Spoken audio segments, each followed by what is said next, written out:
Hi y'all, my name's Tyler Blake. I just want to demonstrate a whip that I completed recently. This is a 6-foot long, 10-inch handled, 4-belly bullwhip, meaning it's got 3 bellies inside and then the overlay is number 4. I did something experimental with this whip, and I got the idea for this from a guy named Blessed Wrath on the Whip Basics forums, and I don't know his real name, but thanks man. So this is just a brass cobra head, like what you might put on a walking stick.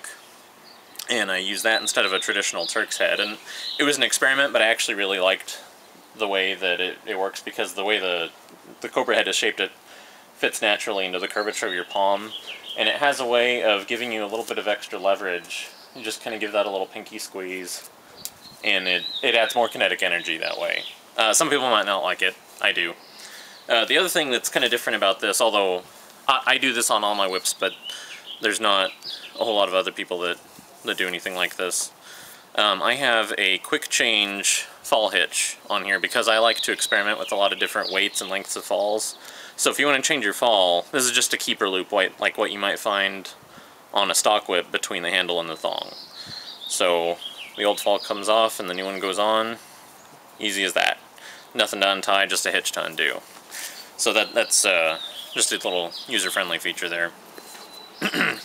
This has got a 10-inch handle, so the transition point is right about here, and then with the grapevine service, that stiffens up that joint quite a bit. So, the material I used on this is called Dacron, which is a synthetic material, and Dacron was pioneered as a whip-making material by a guy named Steve Kaliski over at 21st Century Whips.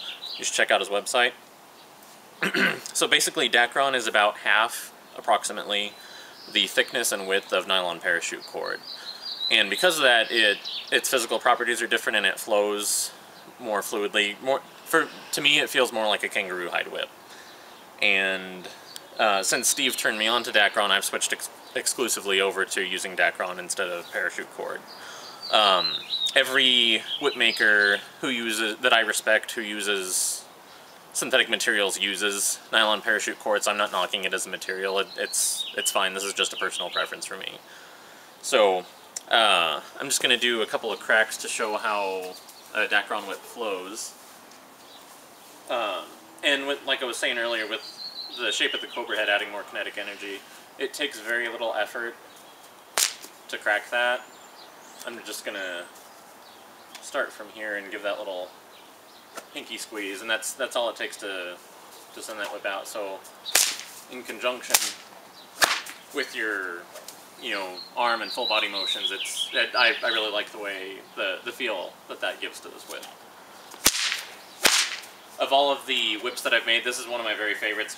Partially just I have a preference for 6-footers, but that cobra head is a sweet spot for me.